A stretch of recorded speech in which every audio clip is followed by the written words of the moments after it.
We got an exciting one here for you. We are talking about 6 big-time breakouts for fantasy football 2025 and a bonus one at the end that could be a tight end breakout you definitely want to stash on your fantasy football rosters. Welcome to the show, the great, the powerful, and you guys kept asking for him to come back, and we're going to try to get him on a little bit more. Walter from Walter Football, welcome to the show. Thanks for having me on again, Joe. Really appreciate it. Love being on the show, talking fantasy with you and debating stuff. I'm sure we'll have some agreements and disagreements today, so I can't wait to get to it. Well, your insights are very valuable. A lot of people like the insights because this is what you do, man. It's what you do for a living. And make sure you guys check out walterfootball.com for everything football, so you guys are up to date. Give us some highlights there on the website. What do you guys look after mainly? Everything. We cover everything. We grade every signing. So we just grade the TJ Watt signing. We grade every trade, every coach firing. We do NFL mock drafts for this year. We're going to have 2027 NFL mock drafts soon. Fantasy football rankings, sleepers, bust, everything fantasy, NFL picks against the spread. We have other picks too, golf, basketball, baseball. So everything's on walterfootball.com. It's all free. So come check us out. Go check it out right now, walterfootball.com. And make sure you guys do smash the thumbs up right here. Drop a question and drop a player you think is going to break out. Let's make this interactive. Where are you from? How long have you been playing fantasy football? I want to get to know you in the comments. I dive into the comments, but very important, just hit the thumbs up. It helps the algorithm a little bit, helps the channel. And make sure you guys do grab the 16-round draft. So if you actually want to win your leagues, secure the solution, secure the championship at thefantasyfootballcounselor.com. I've linked it below as well. Sleepers, breakouts, ironclad roster delivered to you. Principal cheat sheet, which I update till the season starts. All my sleepers, everything is there. 16-round draft solution. Rankings are done. 16 rounds is the future. All right, man, I'm ready to dive into these breakouts as well. Again, I want everybody to be interactive in the comments. We do have a special guest on the show, which will be appearing shortly. He may make an appearance halfway through. And no, it's not Breaking Brad. It's somebody else. And I don't think you've met this guest. So are you excited to meet a special guest here today, Walter? I was excited to meet Breaking Brad. I heard wild things about him, like he's a party animal. I was hoping to talk to him. He's got a couple words for you ready, actually. Here he is. It is with great urgency that we bring you these following messages. That's what he's got to say to you. That's a good mood, Brad. So you didn't get the angry Brad. So we're good. He likes you, I think. That's good to hear. I was hoping Brad and I would hit it off. Sounds like we're going to be good friends. For a guy his age, right? I think he's got to be in his 70s. You don't tell him that, but he should be settling down, not partying and getting hammered every weekend and coming in here hungover. I think we should be past this stage, shouldn't we, Walter? Yeah, I think so. I remember my grandpa when he was 70, he was painting and stuff like that. He wasn't out partying every night. Like Brad's got to calm down a little bit. All right, let's get to our first breakout here. And it's my guy here. Again, I don't respect the guest here. I should let the guest go first. You're not even a guest. We're going to try to make you a regular here. So the first guy here is Keon Coleman. Listen, this is it, man. It's make or break year. I don't believe they have a true wide receiver one there. I don't think Shakira is the main guy. And another thing is like Kincaid. Everyone's like Kincaid round 3 last year. I was like, don't do it. That was a bust. Keon was a value last year, but didn't perform where he should have, didn't get the volume he should have, just did not get it going, partly due to injury, partly maybe the rapport wasn't there with Josh Allen. And we look at Josh Allen's numbers on, the big picture wise, he just threw less last year. I don't know what reason that was, maybe because he didn't have the rapport with the true wide receiver one. And out of the draft, you're the draft expert. They didn't draft anybody of significance, correct? They could come in and take away. They're sticking with their guys, right? Yeah, I mean, the only guy they brought in was Joshua Palmer. So I don't think he's going to be a factor at all. So it's done. Keon Coleman is the favorite to get the outside targets. And Khalil Shakir is going way too early in fantasy drafts. It's one of the worst fantasy drafts picks you can make, especially in best ball. Yeah, I'm not into Shakir at all. And last year was an opportunity for him to really thrive because Keon Coleman was down. Just average numbers, just did not excel. He's one of those fake wide receiver ones. I don't consider him a true wide receiver one. Keon put on some weight, put on some speed. I've been talking about it in my other videos. He looks good. I've been watching some videos, just moving quick feet, catching the ball, move feet, catch the ball, doing some routes.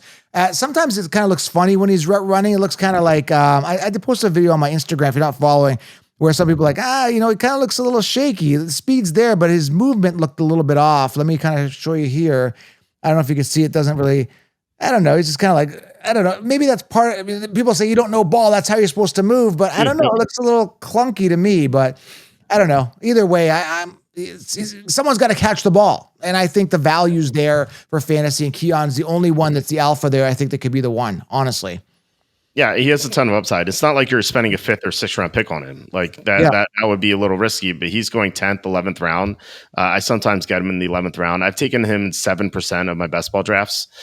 So I do like the upside, whereas like I've never drafted Shakir, maybe like once. And I think I had a guest on who recommended it. I was like, I don't really like this. But Keon Coleman has the most upside of any receiver in Buffalo, and that offense is going to score a ton of touchdowns. And you're right, like they're going to run less than they did last year. They have to. Just by regressing to the mean.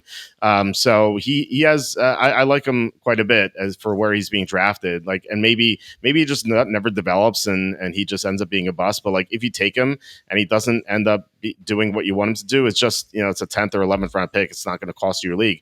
But if he evolves into what he could be, into what the Buffalo Bills thought they would get with him when they drafted him, like he could be a league winner for you. So I like the pick a lot. Definitely. Great value, nothing to lose. And I had him last year. He busted, but it didn't cost me my season. It was a 9th, 10th round pick, so I was good. All right, your guy here, I'll let you dive into him here. Is it a breakout year for Rome Odunze? What's the story with him? I just think there's too many mouths to feed, but what's your thoughts here? Sell me on Rome. Sell everybody on him. Yeah, I mean, well, he is another second-year receiver here, and he didn't have the great year that everyone was expecting either. But it was a decent year. He had some good games, but I think mostly the struggles were on Caleb Williams and also the coaching staff. Like the coaching staff had no idea what they were doing. Like it was just horrible game plans all around. Caleb Williams held on to the ball too long. They never fixed it, and he just. He had some good games here and there, Caleb, but like he had a lot of bad games as well. And I think there's so many positives coming in. So Ben Johnson's here, and like Ben Johnson is one of the primary offensive gurus in the NFL. Like there's a reason why he was so highly sought after. He's going to be in Chicago to improve everything.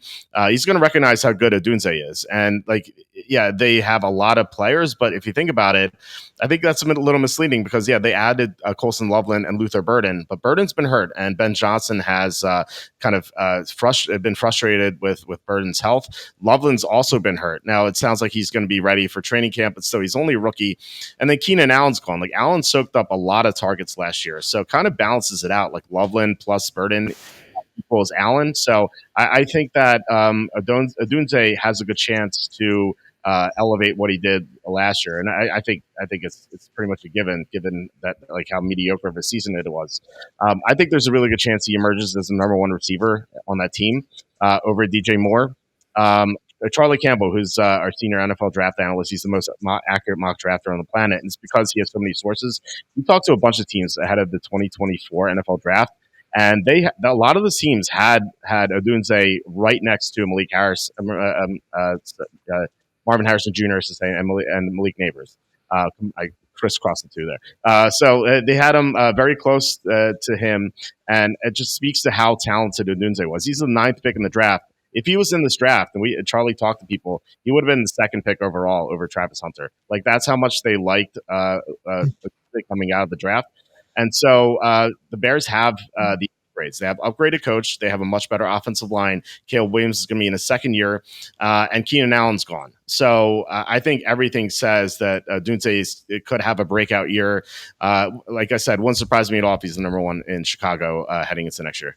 Yeah, the only two caveats, you kind of touched on them already, is the Loveland acquisition and Burden, right? Like it was fine until those guys showed up. Obviously, high draft capital in the tight end there, Loveland. And also the coach thing, it is a good thing. That's a plus. But do we really trust Caleb Williams? I don't really trust him, man. That's my issue with him. And I just think more is there. And I don't know. I'm just not feeling as warm and fuzzy as you are. But again, you made some good points. I do like the talent. I think the talent is there.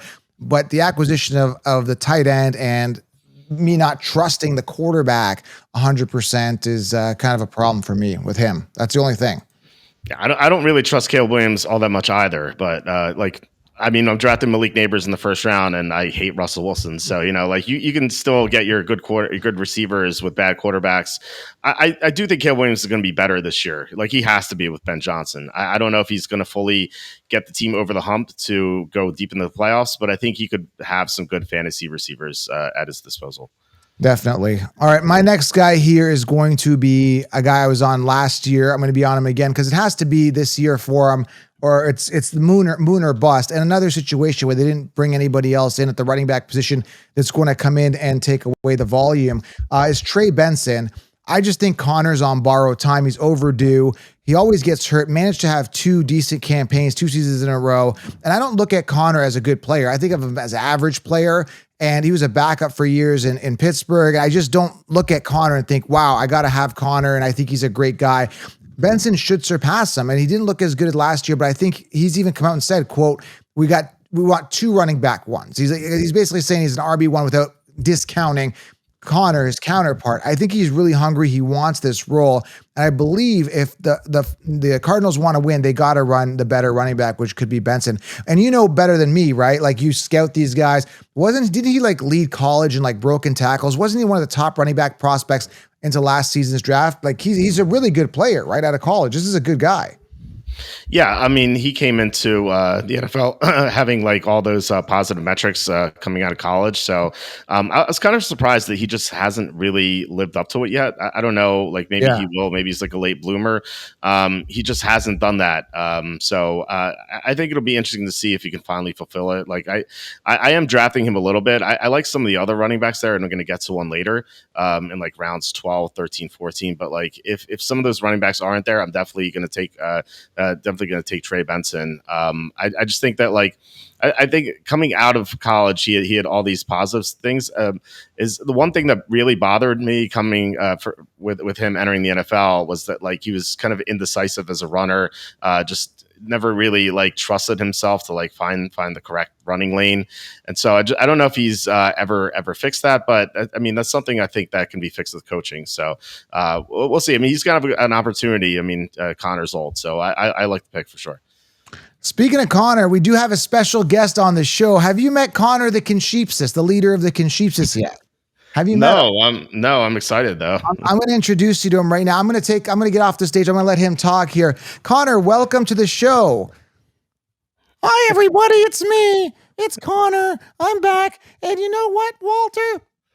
I think that you and I have similar picks sometimes. We go with the herd, and I really like you for that. Well, you look, sometimes the public is correct. Learn that from sports betting. Sometimes the public wins, sometimes the public loses, but a little bit more often the public loses. So I like you a lot better than the other guys that have come on the show because they tend to say, let's cue up the barbecue. And I don't appreciate that. They want lamb chops, and I think that's kind of offensive. Well, I'm not going to say that, but secretly, I don't know. I'm not going to say anything to offend you. I'm Walter, sorry. Are you hungry? Is there something you're not telling us? Are you getting hungry? Well, I just had breakfast, so I'm good for like 2 more hours. If we did this at like 4 or 5 o'clock, I'd have a different answer for you. I don't really like you anymore, Walter. You're insinuating a barbecue that involves me on there. So, anyways, I just came on to say that make sure you draft. Copy and paste yet again. And like I told you, CMC first overall last year and he busted. Anyways, I gotta go. I just wanted to come say hi. It's been a long time since I've had an appearance. So here I am, and I'm back. It's nice meeting you. I thought I'd say hi to Brad, but this is a good alternative. So Breaking Brad actually fired up the barbecue, and he's insinuating things back there as well. That's it for Connor. We've had enough of him. And you know what, Breaking Brad, what do you think here? Are you interested in eating some Connor today? We now have breaking news. There you go. That's what we've got there. All right, let's move on here. I like Trey Benson here. I just thought people were asking about Connor. It's been a while, so we had to get him back on. What do you think of Connor? Is that your first time meeting him? Yeah. He seemed pretty cool, and then he said he didn't like me. We got off on the right foot, but then things took a turn south. So we'll see. Maybe we can become friends in the future. As soon as the barbecue talk comes in, then he seems to get a little. Understandably so, right? I mean, you don't want to be grilled up, would you? Well, no, but it is grilling season, and so you can't blame a guy. But it is. We're recording this at 2:26. If this were 5 o'clock, my mouth would be watering right now. All right, we'll have to keep him on the morning shows then, just after breakfast. All Yeah. right, so Trey Benson, target him later. I like him. I think this has to be a make or break year for him. How about your next guy here, Drake May? A lot of people are on him. I'm not excited. I understand there's an improved O line, more offensive weapons, and I was hearing today that they want to possibly bring in, who was it? Oh, they're interested. I read this today, and I don't know if it's a rumor. Terry McLaurin, they're interested in if he's interested for trade because I know he's having some contract issues there with Washington. And that kind of bothers me because I really like Kyle Williams as a sleeper. What do you think of this entire situation here? Drake May is primed. I mean, with Diggs there, and like, is Diggs even ready? He's been looking good in camp. It's the videos I've been seeing. This offense could be good with Travion Henderson. Like, it could be exciting here. We have something maybe. Yeah, Drake May coming into the NFL, I thought that the comp was Josh Allen. Like Josh Allen entering the NFL, coming out of Wyoming, was seen as like pretty raw guy. Like there's a reason he didn't go first. There's a reason why Sam Darnold went over him and Baker Mayfield went over him, and like Josh Rosen was even considered like maybe taking over him. Like when the Bills took Allen, I know some people are like Josh Rosen should have been the pick. I was like that's ridiculous, but it was the same profile coming out of Wyoming. Josh Allen seemed super raw, not ready to play, but year 2 he could really get going, and then year 3 is going to be a Pro Bowler. And we saw the same thing out of Drake May, and same profile coming out of North Carolina. So first year pretty raw, but we saw glimpses like with Josh Allen in 2018. We saw some bad turnovers, but we saw some amazing plays, especially with his legs, which Josh Allen does. And then now in year 2, he's going to have experience. He has a better receiving core. Like Stephon Diggs is coming off the torn ACL. I'm not like really counting on him to have a great first half of the year, but there is Kyle Williams. You mentioned him. He and Damari Douglas have had a great rapport according to all accounts. I'm not in love with Douglas in fantasy, but it is nice that he at least has a good rapport with someone on the team. There's obviously Hunter Henry, so he has some decent options. The offensive line has improved a lot, though. They added 2 good pieces there this offseason, and really a better coaching staff with Mike Vrabel. Josh McDaniels came back. He's developed the quarterbacks pretty well over the years. So I really like Drake May's situation, and he has the cheat code. The cheat code being the scrambling ability for a quarterback. He could, I like, especially in best ball where you want to stack people. I like that you don't have to stack Drake May, and this also applies in regular fantasy. Like you don't need, if you take Drake May, you don't need to take a Kyle Williams or anyone else, because his best games are when he's going to score 2 touchdowns on the ground, or maybe even 3 touchdowns like Josh Allen did this past year in one of the games. Like Drake May has this great rushing ability, he has a great arm, he has all the upside in the world, and his situation is so much better. He's going in best ball at least going like 10th round, sometimes 11th round. I'm always trying to get him as my second quarterback. So I think he's going to have a huge breakout year this year.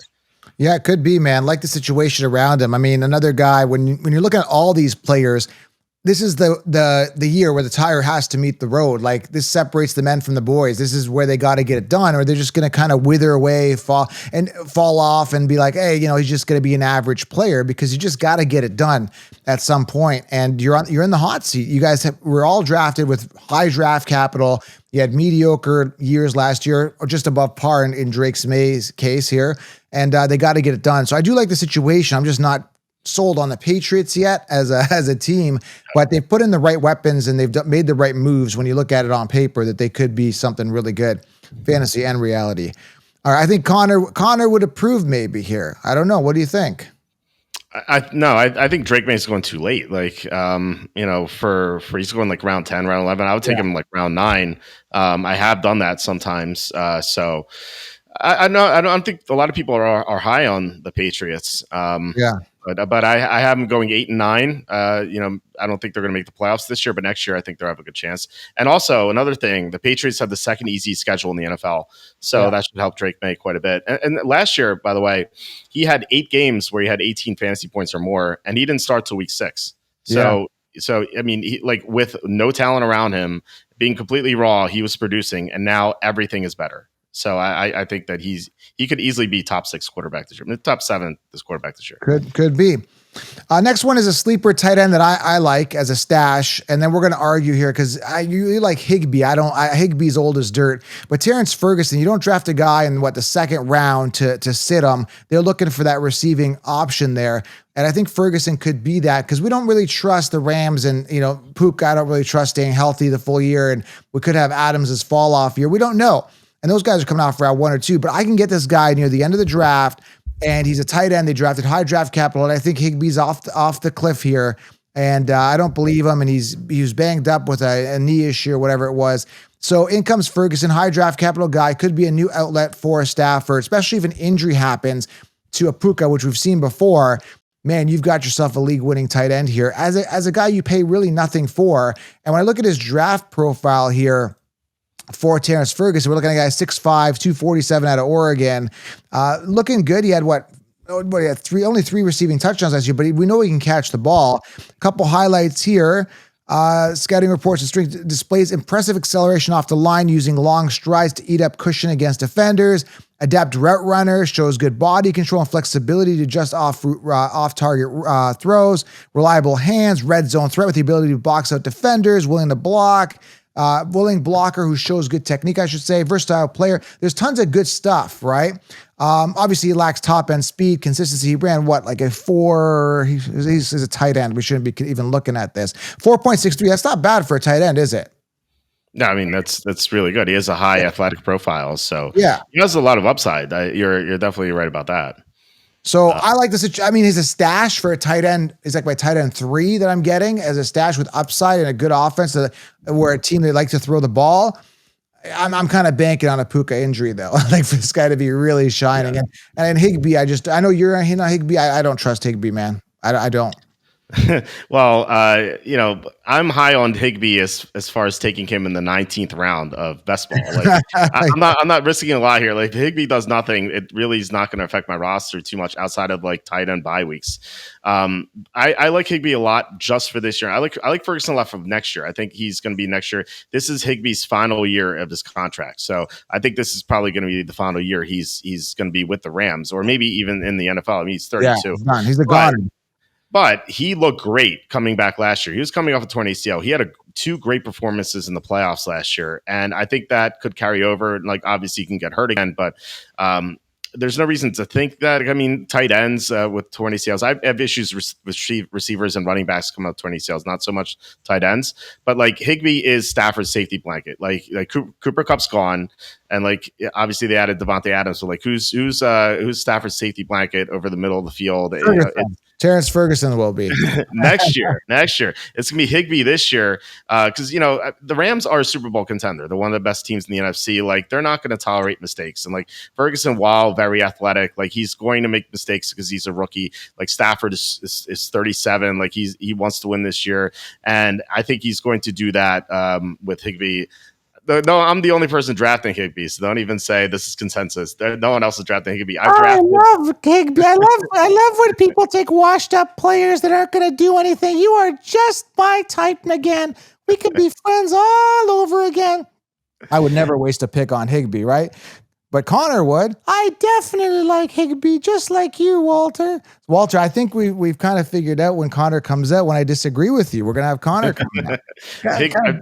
I've drafted Higbee in 68% of my 113 best ball drafts, all of which came in the 18th, 19th, or 20th round. It's like usually like if it's 18th, it's like 18-11 or 18-12. Like I said, it's not going to hurt me if he gets hurt, but he's going to be Stafford's safety blanket. Like Ferguson next year, like Ferguson is the breakout. If we do the show next year, he's the guy you're going to be talking about because I don't think he's going to do much this year. But next year, no one's going to draft him because everyone's going to forget about him. Next year, when Higbee's gone, Ferguson's going to be able to be maybe a top 10 tight end because of his athleticism. But I just think the Rams this is serious business for them. They're one of the favorites for a reason. And I don't think they're going to tolerate mistakes. I think they're going to want their veterans on the field.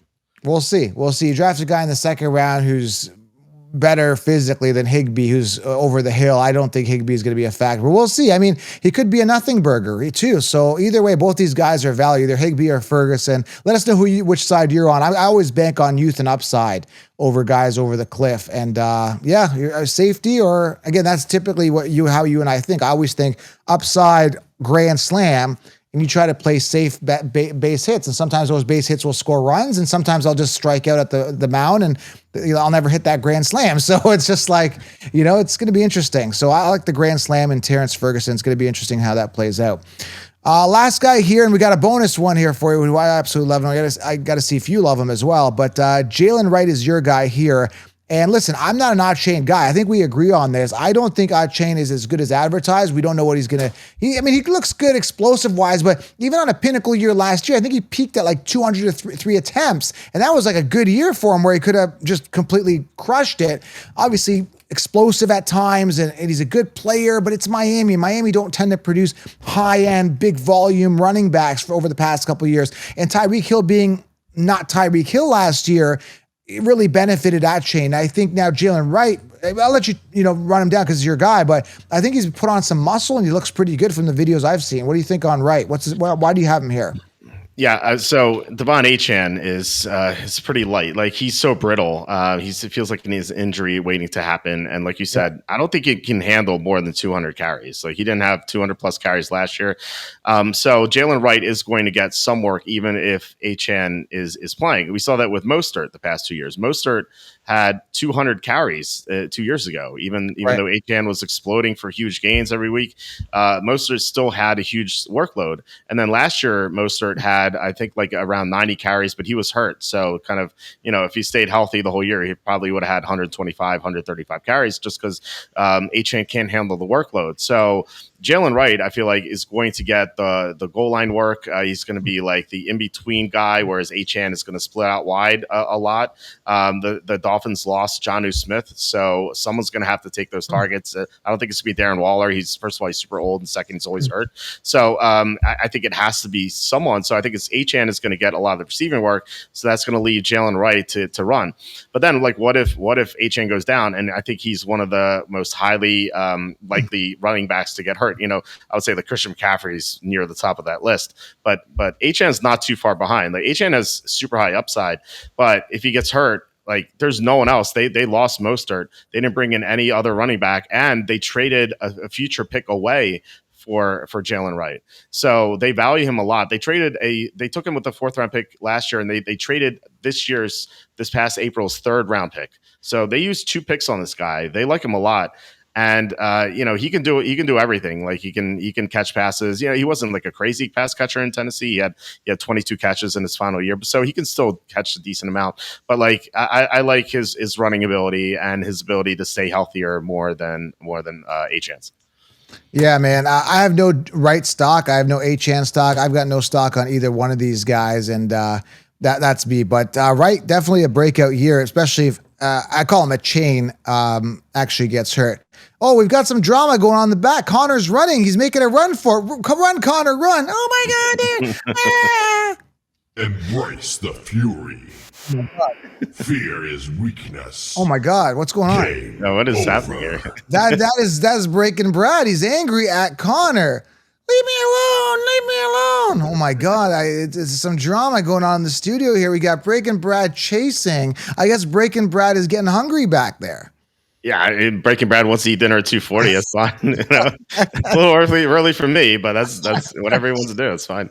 They've left the studio in a gallop. I mean, we saw Connor sprinting out of here. So I wonder how that transpires. So, but it's a big liability, though. I mean, that Connor having him around, So. Yeah, I thought we're gonna become friends in the future, but it sounds like he's gonna be on the grill. So I don't. Yeah. We'll see next episode if he makes it. We'll see if he gets through the weekend here. All right, the last one here, the bonus. We got Tyler Warren. I mean, we're talking about the top tight end prospect. You can kind of break him down here for us, but this guy is the top tight end prospect out of this draft. And look at that, 104 receptions, 1,233 yards last year, 8 touchdowns, 6'6", 256, 4.68, 40. He's got all the metrics to be a red zone nightmare. I've got here, shows reliable hands in traffic, willingness to work in the middle of the field, dynamic weapon. He's got it all, and they don't have any wide receivers. Can you break him down for us? What do you think of Tyler Warren? I was shocked that the Bears didn't take him because the Bears Yeah. took Colton Loveland. Like Tyler Warren's a better player. He's a super great athlete. And you mentioned Red Zone Nightmare. Like not just as a receiver, he could run in some touchdowns. Like we saw that last year. They did that at Penn State. Like he could be a tush push guy in Indianapolis. So he can score a lot of touchdowns. I'm actually like a little worried for Jonathan Taylor. Given that Tyler Warren could siphon some touchdowns away from him. And you mentioned lack of receiving talent in Indianapolis. Michael Pittman Jr. seems to always be hurt. Yeah. He's not a number one. Josh Downs, he's a nifty player. Downs is better in real life than fantasy. He had some big games last year, but he's not a number one either. So Tyler Warren is probably the most talented pass catcher they have. So I don't think Connor would like this guy, but I've been drafting Tyler Warren. I have taken him 10% of the time. He's usually there in like 10th, 11th round. Like for me, it's in that range. It's either Tyler Warren or Tucker Kraft. So one of those guys I like either way. I think Warren's got way more upside, man. I mean, like I said, I just don't believe in that receiving core, and I think if Jones starts, that's a huge advantage. Now I heard that Richardson is ready to go for training camp, shoulder thing or whatever, he's good to go. But Tyler Warren, man, there's so much upside and so much high draft capital, and they need that receiver. And I heard an interview months ago, and I keep referencing this interview where he said, there's going to be some games where I'm just going to be used as a blocker, and there's going to be some games where I score like 2 or 3 touchdowns. I'm butchering the quote, so don't hold me to that, but something of that effect. So I'm just like, man, 7th, 8th round for an upside tight end, I'm just stacking. And in 16 rounds, I'll tell you which tight ends I'm stacking. I'm waiting on tight end this year in redraft, and I'm just stacking 2 or 3 of them because I think Elijah Arroyo is going to be good. Ferguson, guys like Warren, you stack a bunch of these guys. I'm 100% certain one of them is going to hit. Like, I just feel that. Or else you're just kind of playing mediocrity. You can get like a Freiermuth later. Like some of these guys are just going to be, just above par, which again, out of a tight end, that's okay if you're not getting a top guy. So the tight end position is interesting. And I think a lot of people, this is a little off topic here because we're not talking about breakouts, are going to be on Brock Bowers, who I think is going to take a significant dive this year. I mean, new offense, new quarterback now, right? Like there was no offensive weapons there. Crappy Jacoby Myers was the receiver 1, and that's all they had. And they had no running back. Now you've got Genty, you've got Beck, you got Thornton, you've got Geno Smith, who doesn't really throw to tight ends. I looked at the stats, man. He only targeted Fant like 64 times last year and 43 the year before. And obviously, I'm not comparing Fant to Bowers. Bowers is obviously better, but it just gives you a proof of concept that Geno throws to his wide receivers like he did with JSN and Metcalf and all the other guys. So I did a lot of studying on that situation, and everything's pointing to a Brock Bowers bust. So we'll wrap it up with that. What do you think of Brock Bowers this year, number 1? And number 2, wrap it up with Tyler Warren. Are you upside with Tyler Warren for sure? Do you feel in him too?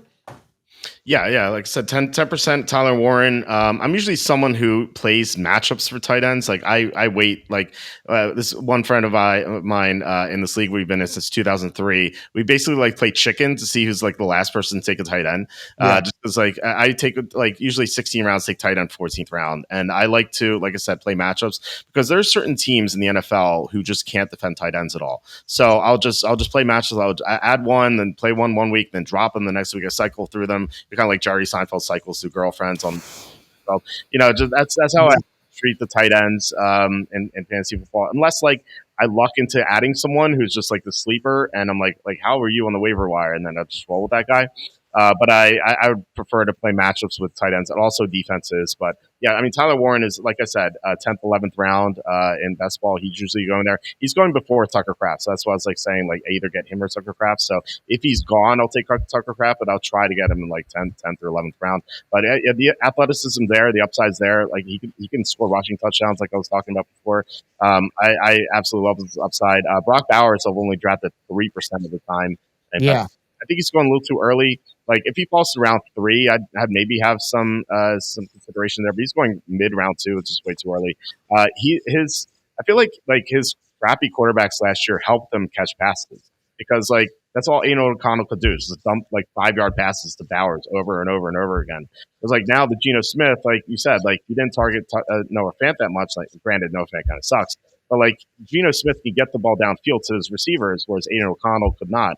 But now Geno Smith can, and he has Thornton, who has insane upside. He has Myers as well. He's the receiver 2.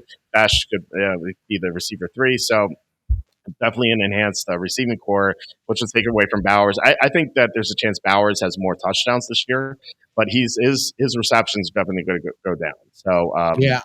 I think that his touchdowns could go up because he plays in a better offense, but his receptions are going to go down just because Aiden O'Connell couldn't get the ball to anyone else. Right. Right. Yeah. No, I'm all out on Bowers. I big time bust written all over him. It's screaming red flags. I'm not sold on him. And, it's so many players that were such value last year and are so expensive this year. It's just like, no, I'm going to look for the value for this year. So I'm out on Bowers for sure. So that wraps it up, Walter, man. What an episode, man. It's been exciting. We had some drama here with Connor and Breaking Brad, and it looks like Breaking Brad is back in. Brad, what happened back there? Where's Connor? Embrace the fury. Fear is weakness.